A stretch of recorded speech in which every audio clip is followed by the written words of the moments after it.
Thanks for joining today for our webinar on OT Zero Trust Protection. What we want to talk about today are the desired outcomes for OT cybersecurity and how you can proactively eliminate entire classes of risk. And I think what's really important when we look at this topic is that we first take a step back and talk about the why. One of the things that happens too often in cybersecurity are that people jump to a solution because they think they've already defined the problem.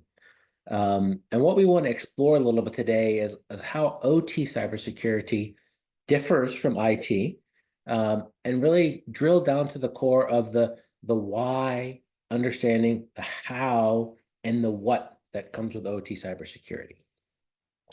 So I want to start with a real world scenario, OT under attack. Um, Almost all production at a manufacturing plant came to a grinding halt, except one segment on the factory floor. The overall factory was idle for over 2 days, representing a loss of almost $5 million in direct revenue. It was the third breach in 2 years. The company had spent over $500,000 after breaches on things like phishing training for employees, expensive firewalls, and continuous monitoring tools because these breaches, for example, were initiated on the IT network and they leaked over to the OT environment. The part of the factory that actually was untouched, that kept going, was in a new section of the factory that was being prototyped with a blast shield protection. This attack kind of made it crystal clear for the customer that they needed to roll this out company-wide to protect all of their operations so that the next time an attack occurred, their entire factory would keep running versus just that one section. So we will be the standard for all of their factories going forward. And the question becomes, how did we stop that attack, first of all? And what were they trying to do? And why did our solution work? And why did their current one not work? So let's talk about the overall market. And I think the most important thing to focus on is the desired outcome. So OT networks have different desired outcomes from IT networks. When you think about an IT network, you are trying to both block and allow traffic at the same time. And IT, when you talk about zero trust principles specifically, they are too complicated, too expensive. There's a lot of legacy technology there, especially in things like remote access and authentication. I mentioned phishing was part of this past attacks and this attack.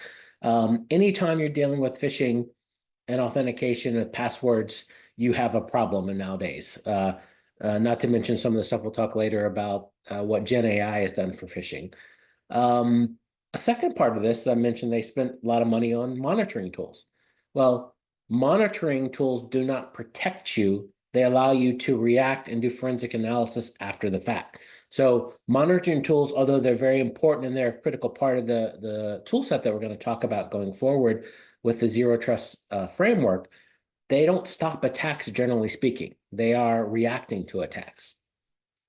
And I think the final part, which I want to touch upon, which really comes down to some of that why, IT-centric security solutions tend to introduce too much friction into OT networks. And what happens in an OT network when you have a very specific goal, which we'll talk about later, if you are trying to make it too hard to keep the plant running, the OT security people will bypass the IT security solutions. So this actually impedes the cybersecurity versus helping it out. So let's look at who is attacking OT networks, because it's different potentially than what's happening on the IT side. And if you do know your enemy, as Sun Tzu says, you can better create defenses around your environment that are optimized for the types of attackers that you tend to have coming at you. And in the OT space, we're not dealing as much with hackers who are trying to make money. Now, there is some aspect of that, and criminals, as you can see, are one of these attackers. However, the biggest attacker in an OT network side is generally viewed as nation states. when we talk about utilities, public services, defense, government, what we think of as critical infrastructure, the majority of these attacks today come from nation states. They also come from hacktivists who may have political leanings, who favor a particular policies, or, for example, they may not like nuclear energy, so they go after nuclear energy plants. They may not like a manufacturing company because they do something that offends them, like they are an animal foods place and they're a vegetarian. So you will see this nation states and hacktivists are far more dominant in an OT environment than criminals. The criminal space generally goes after manufacturing and the operational technology world, because they know that if you stop the factory, that's where the money is. Therefore, you can ransom that factory out. So there is a difference in what's trying to happen and what they're actually trying to do with that. Because you get someone, for example, like the Cyber Army of Russia Reborn, who had some very high profile water attacks over the past year. They typically, you see, look at their tactics. They bypass password authentication. They use MFA bombing, and they utilize reconnaissance and known CVEs, the target industries they're going after, which also talk about water, wastewater, dams, energy, nuclear. So they are really going after the OT. And if you watch some of their the videos of their hacks, they're showing you exactly how they're getting into the HMIs, the manufacturing of those, the CVEs they exploit. So these groups know the vast library of OT vulnerabilities that exist in different devices. So you have to look at them differently than you might an IT system. And OT, let's make no misunderstanding, are heavily under attack. Over 50% of the attacks are on what we would consider OT networks, which was shown by IBM's X-Force. When you combine things like manufacturing, oil and gas, water and power. And on some of those, the administrators in a Fortinet report actually reported that 31% of OT administrators reported over 6 attacks in a single year. That is essentially one every other month. That is, you're under attack constantly because an actual attack is often preceded by probing. And one of the most damaging and concerning stats that I saw was that over 75% of OT attacks originate from IT networks. And again, IBM, going back to them, they say that over 84% of these critical infrastructure attacks could have been mitigated had they followed proper policies and procedures to protect their infrastructure. So that's what we really want to talk about today. Let's talk about attacks because, again, OT attacks typically are different than IT. When people think of IT attacks, they tend to think of data breaches and ransomware. Those are the two where people want to impede your ability to protect your environment, and they make sure they want to pull data out, or they want to make sure that you can't get access to that data unless you pay them money. And that is a problem on the IT side that's very common. If you think of an OT environment, the two on the right, ransomware and denial of service, are far more potentially harmful because ransomware would basically lock up your factory and make it not work. And denial of service means that they would take down your network, which means your factory would also not work. And that is a problem. And these attacks are getting, they're faster. You can see in this stat on the right here, an average of 14 seconds to reach critical levels versus 55 seconds a year ago. That is something where your systems just cannot react fast enough to handle that. And the cost of these attacks on the OT side specifically, it's not just direct money. Even if you pay the ransom, or you talk about your factory's down or whatever, and you can't produce materials, there are a lot of other impacts for OT. An indirect impact is your reputation suffers. You may not be able to, go to your community and say, "Hey, we're going to provide you with the water that you are expecting from us." So they lose trust in you. and power companies. If there are competitive power in the area and you lose power too often because of cyber attacks, you may see customers switching to someone else. And I think the worst impact that doesn't often get talked about in the OT side, it's life and livelihood. If you're take down the power, which actually powers hospitals, if you take down the water treatment facility, or you inject bad chemicals into the water supply and it causes people to get sick or die, the human cost OT attacks is far worse than the impact of someone's credit card information being necessarily leaked. Not that that's a good thing, but it's the impact of human life when critical infrastructure is impacted is far worse. And in the OT space, uptime is the North Star. My goal in the OT network is to keep that running no matter what, which actually introduces some challenges into an OT environment. But when you think of the cost of a downtime, and these are just some different industry totals from Pingdom, but you can see the cost of downtime for like auto manufacturing. That's heavy when that manufacturing line goes down. For general manufacturing, you might think, well, the cost is only $260,000 an hour, but that is when you combine, a little small manufacturing plant that may do pillows versus one that's building chips or other things. So that's an average across the entire space, and there are 10 million, I think, factory lines in the US or somewhere around there alone. So the cost of downtime varies wildly based upon your industry. And a good question to ask in the cybersecurity space is, if my solution can prevent a single hour of downtime, is that an ROI or a return on investment for you, or what we call a return on mitigation, which we'll talk about in a second. And let's, those attacks, I will not talk about the MITRE ICS attack matrix because there are many, many different things that will, including the MITRE site, which will give you the definition of all of these. But there are different tactics and techniques that are used to go after ICS solutions. And what you want to do is to try and block as many of these tactics and techniques as you can with your solution. If you can block, for example, all of the initial access methods that people use to get in today, that basically makes the further parts of the chain or down that attack chain, it breaks the chain. Therefore, it's harder to get to discovery and lateral movement if you have no initial access. So part of what we want to talk about is how can we block some of these tactics and techniques from succeeding, which drastically reduces your risk. So let's talk about OT networks and find our why for the desired outcomes.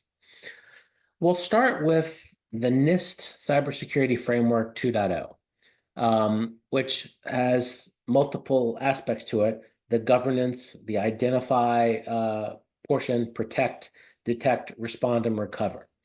What we want to do for this discussion, and all of these are important, is we're going to focus on the protect aspect of this solution. BlastWave is clearly in the protect space, but we do have partners in our OT Zero Trust Alliance that handle identify, detection, response, recovery, and governance as well. So although I'm going to focus just on the protection component today, as an enterprise is looking for complete solutions, we can work with you to provide a full-scale, best-in-breed platform for all of your OT cybersecurity needs.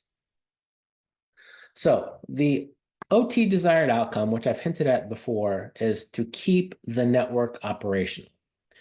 If your factory is down, if the water will not pump, if the oil doesn't flow through the pipelines, or your system has no idea where it's going or how to get there, then you are not operational. And by definition, your operational technology network is failed because it's not operational.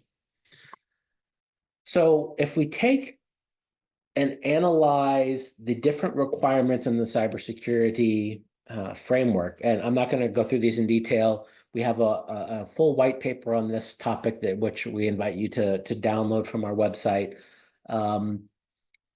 There are functionality or cybersecurity capabilities in the protection space that if you apply these network cloaking, remote access, and microsegmentation capabilities, you can comply with the requirements in the protection framework by NIST for all network-based attacks.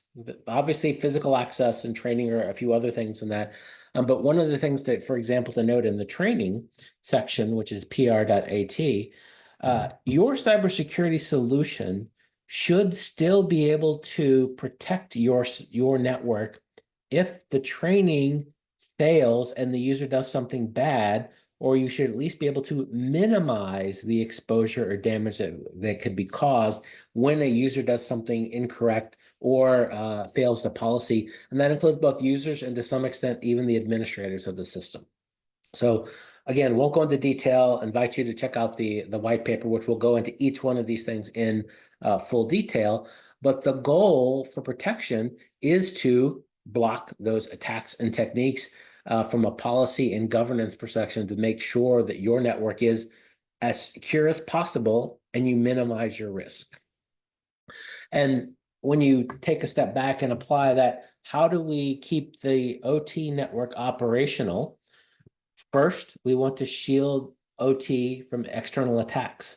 I don't want anyone from the outside getting into my network to figure out what I have, what I'm doing, what systems I have, what are my vulnerabilities, my accounts, etc. So first, let's not let anyone in from the outside. Second, I'm going to let certain people in this case, my remote access or secure remote access users, but I want to let them in only with least privilege access. So they can only access the systems that they are supposed to access. And I want to make sure I use multi-factor authentication, frankly, that does not have passwords involved, because credential theft is the number one problem in most of these environments where, especially where people are using the same system for IT and OT, where you just get a leak over into the OT system with vulnerabilities.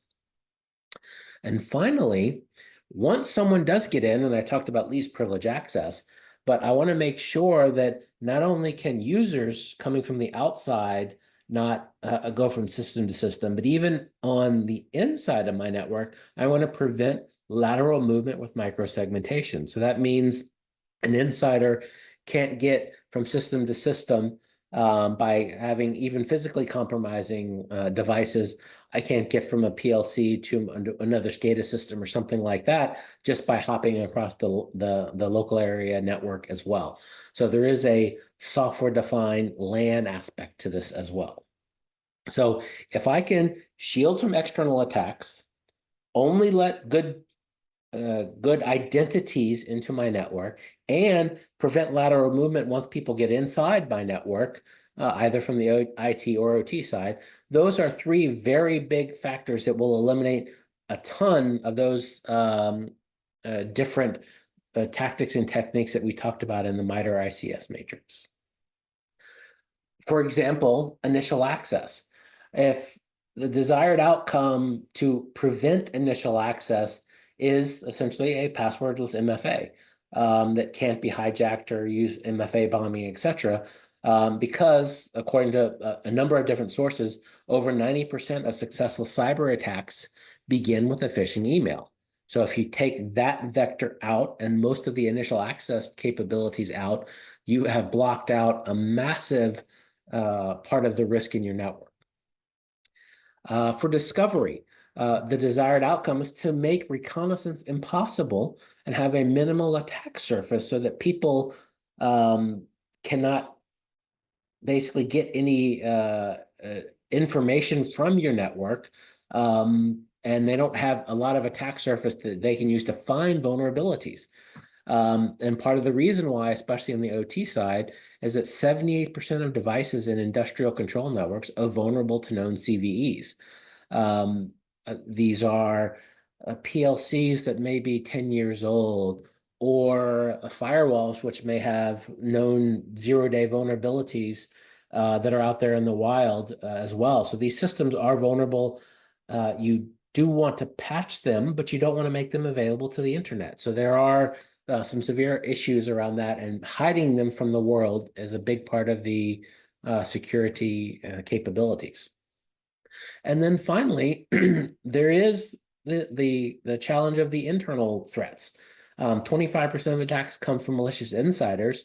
So I may want to make sure that lateral movement is blocked, and that includes lateral movement between IT and OT, as well as lateral movement between OT devices. I don't want someone to be able to get an access to a PLC and then hop over to another HMI and leverage other vulnerabilities. So we mean this even if the devices are on the same LAN segment, which is a topic for more detail around what we do in our network cloaking capability. So let's talk about the architecture alternatives. So I've given you now some of the whys and the what we're looking for from solution. And now we're going to look at some of the technologies that are often being proposed to solve these problems. And the first, obviously, the thing that's been deployed in most of the networks today. You've got a firewall and or a VPN solution, depending on the vendor. These are the solutions that are used in the vast majority of networks today. They provide a network front end, some protection from the internet. They allow internal hosts to connect to the internet. They may allow internet hosts to connect into your enterprise, whether that's through firewall policies or through remote access VPNs. But they are the conduit into and out of the IT and most OT networks today.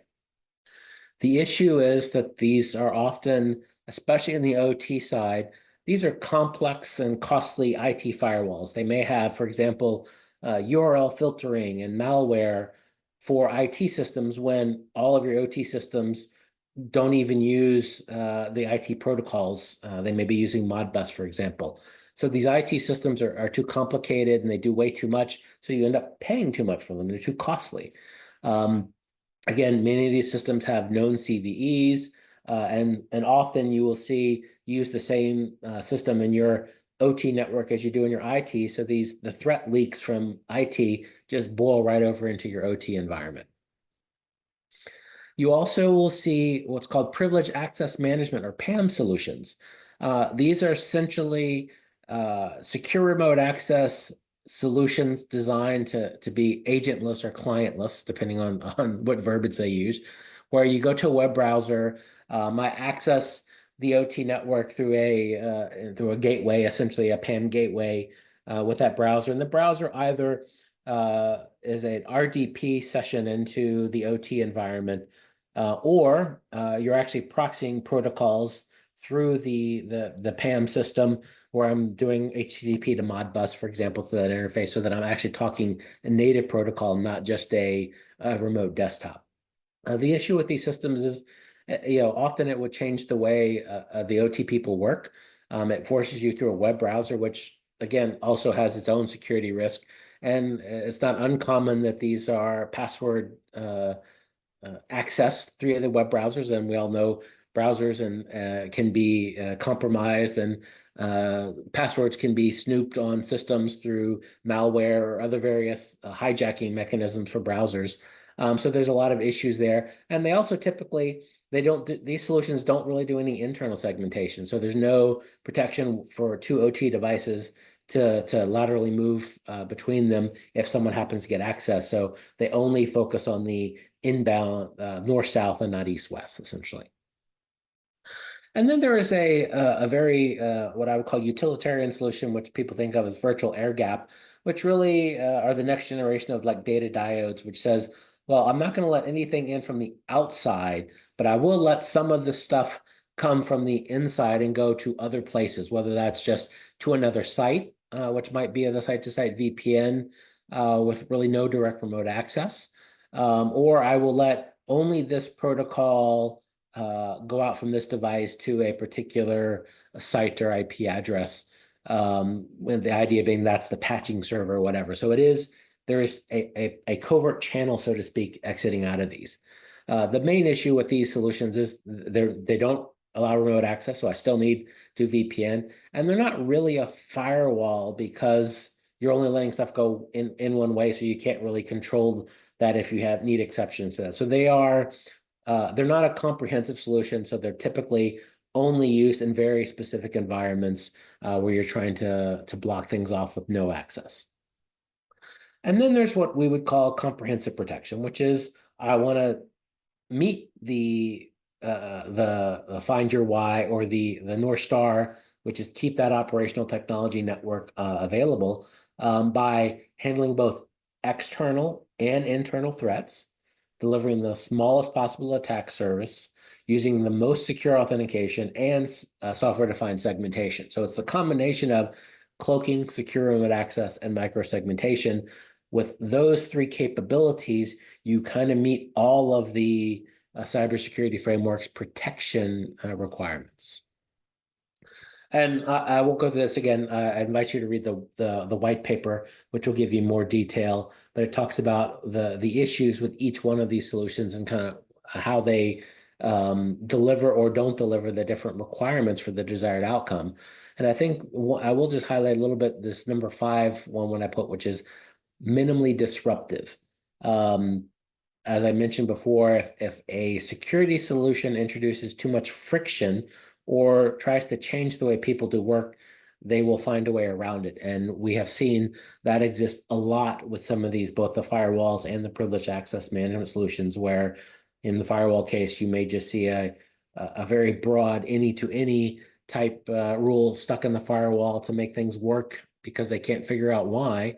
Or in a privileged access management, I'm not going to make all of my access to an RDP because that's too small of a screen. I can't have multiple screens. I have a limited access, and I have to have too much latency and bad performance. So that disrupts people's normal workflow. So just a quick talk on Blast Shield, which is Blastwave's product, which delivers what we call AI-resistant OT cybersecurity. And again, if we look at these three requirements or what we're trying to accomplish with OT cybersecurity protection with zero trust, network cloaking, secure remote access, software-defined microsegmentation are the three solutions. And now I want to talk about each one a little bit to help you maybe understand the definition of what they are, because I'm sure some of these terms you either don't know what they mean, or you may say, well, what are you exactly talking about there? So let's talk about network cloaking. So the primary goal of network cloaking is to shield from your network from external threats, because hackers want to know, the more they know about your network, the more bad things they can do, the more options they have, and how they can cause havoc. So that information is power to them. And we block that reconnaissance. Whether it's standard reconnaissance using, port scans, et cetera, or AI-enhanced reconnaissance tools, which are things which are a lot more clever in terms of how they probe. You can go to tools like Worm GPT and Fraud GPT and find out, who are the users in the network, what systems are they potentially deployed at this company, what vulnerabilities exist, so I can be very targeted in trying to exploit these. And these are blocked in the Blastwave scenario because only valid passwordless authentication requests are allowed to go through the Blastwave solution.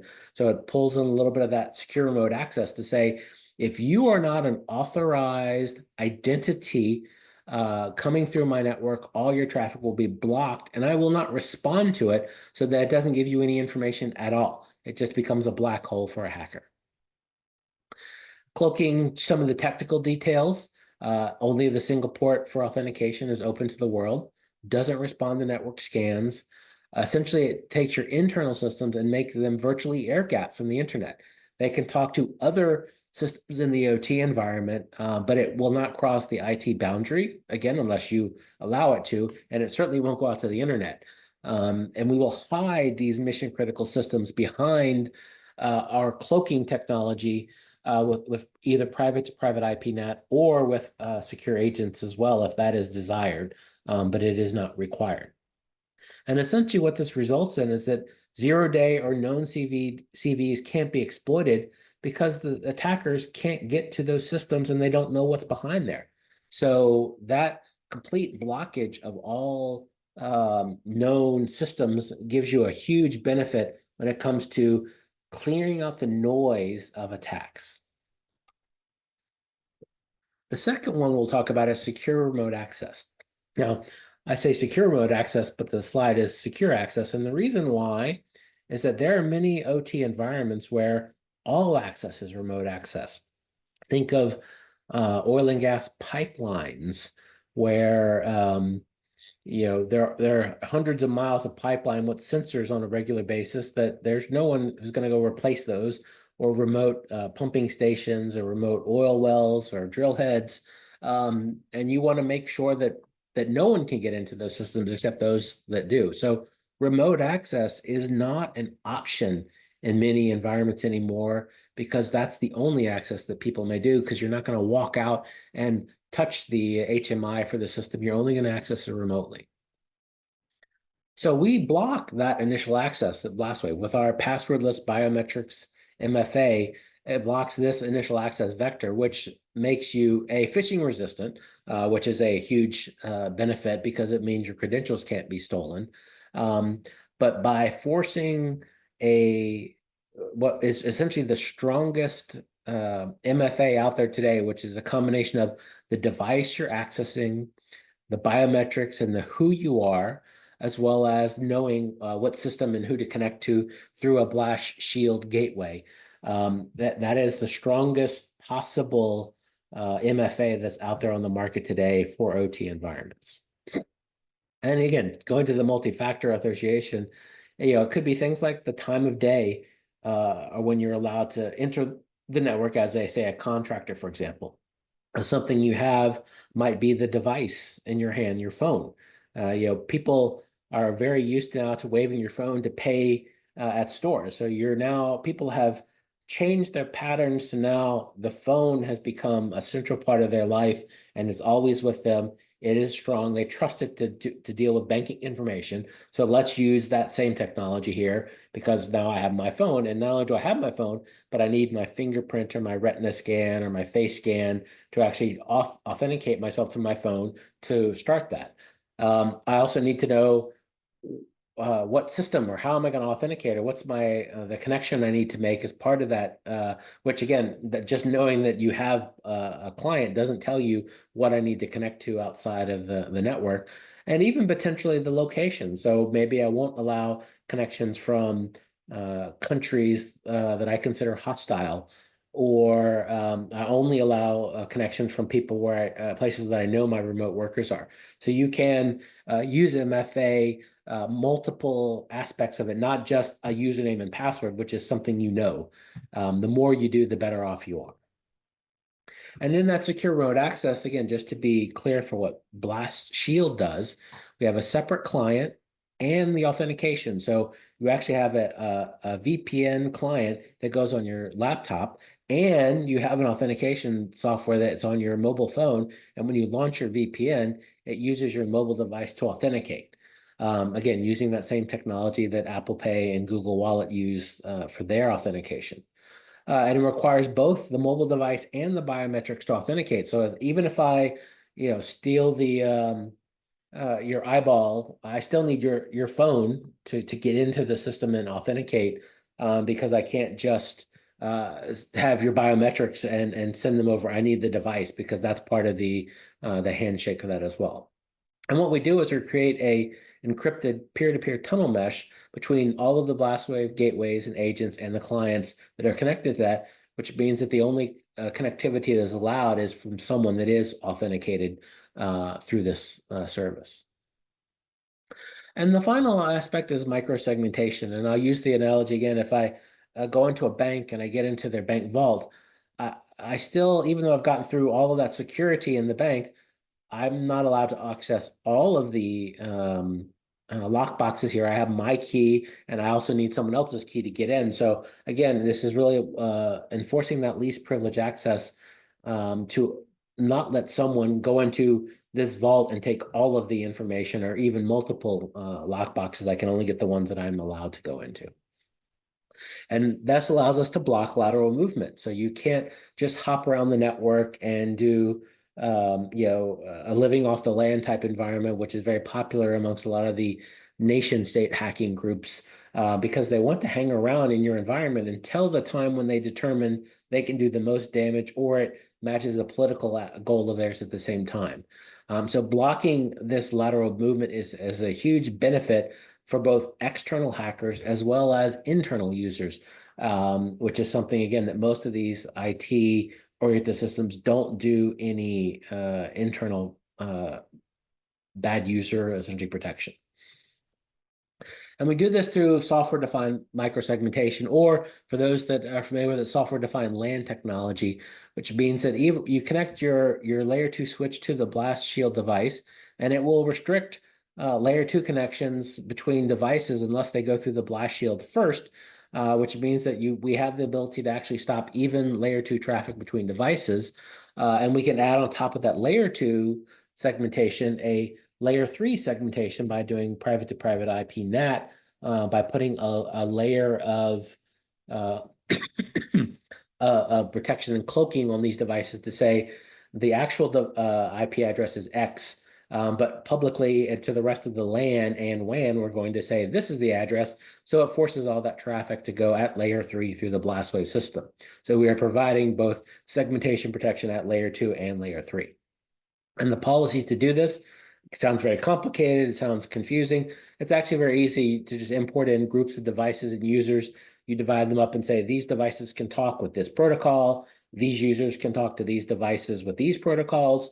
And then even working with detection systems, if I see something, if the detection system sees something funny going on, then Blastwave can basically cut off that access to that device or for that particular user. So we now kind of have solved a lot of these attack vectors that we talked about in the tactics and techniques. So this really does put us in what we consider that comprehensive solution. The interesting thing about our solution is that it's much cheaper. We have seen 5x cost difference between like traditional firewall VPN vendor solutions for customers. It's way easier to deploy. In fact, again, because it's all software defined, doesn't require network architecture, doesn't require you to re-IP your entire environment, and to go through a years long segmentation process. And it's designed for OT personnel, so it's much easier to use. In fact, when we look at basically blocking this, we now can show that for remote and network access risks, we block almost all of the different tactics and techniques that would be remotely available to users, providing us a definite return on mitigation with the solution. And if you look at our costs and price versus multiple others, so in this case, it's a single main site and 10 remote sites, the cost difference is huge, not only at the main site, where we're about half the cost, but especially at the remote sites where the other solutions are very complex and costly compared to what Blastwave offers. So we do provide a superior return on mitigation with our solution. If you're interested in our product, we're happy to do a demo and trial with you. I won't go into the product during the session, but feel free to let me know. Reach out to us if you have any questions or you're interested in a demo. And that's really what Blastwave is about, is protecting that OT infrastructure. Let me look real quick at the questions to see if we have any. So one question is, how do you do that lateral movement prevention? By turning your switches into port isolation mode, we actually can force all switch traffic to go through us almost as a layer 3 switch. Think of it that way. And in that environment, we can control that lateral movement between devices, even on that LAN infrastructure. A question on Gen AI. I mentioned Gen AI earlier. How can Blastwave help provide AI-resistant attacking or AI-resistant security for that? A good question. If you look at some of the reports that have come out from people like the United Kingdom's National Computer Security Center. They talk about the amplification potential of Gen AI as it exists today. And they talk about the biggest areas of amplification are reconnaissance, because the Gen AI is really good at looking through the internet and finding out information. Like, for example, if you go to ChatGPT or Gemini and ask, what are the known vulnerabilities for XYZ vendor, they will tell you pretty quickly. If you want to say, tell me everything about this person that you can find on the internet, they can tell you personal interest, for example, which may make your phishing attacks much more targeted. So they are very powerful in helping simplify and accelerate the process of reconnaissance and phishing specifically. They're out there, some of those initial tactics and techniques we talked about. The other thing to mention, and this was reported on by some of the intelligence agencies as well, is that they see the offensive use of Gen AI is way ahead of the defensive use of Gen AI. And if you think about why that might be, it's because Gen AI has to learn from what it sees. It has to be trained. You have to create these models. And the only way you create a model and do training is to have something bad happen. So if I come up with novel ways to attack using Gen AI, the defensive model has never seen that, so they don't know what to do and they can't react to that. So that's kind of a short answer, but there's a longer process that goes on in there. But essentially, by blocking as many of these AI accelerated attacks as possible, it does limit the scope of its effectiveness against you, which are being used by not only these nation states, but also by certainly people who are not that skilled in hacking and can become a hassle to some of the enterprises or critical infrastructure OT environments where they may not be very sophisticated, like, for example, water. Looks like that's all the questions I have now. So if anyone has any further questions, feel free to reach out to Blastwave. We'd be happy to do a demo for you. And there is as I mentioned, there's a full white paper that you can go to read all of the details behind this on our website. So thank you very much and have a good rest of the day.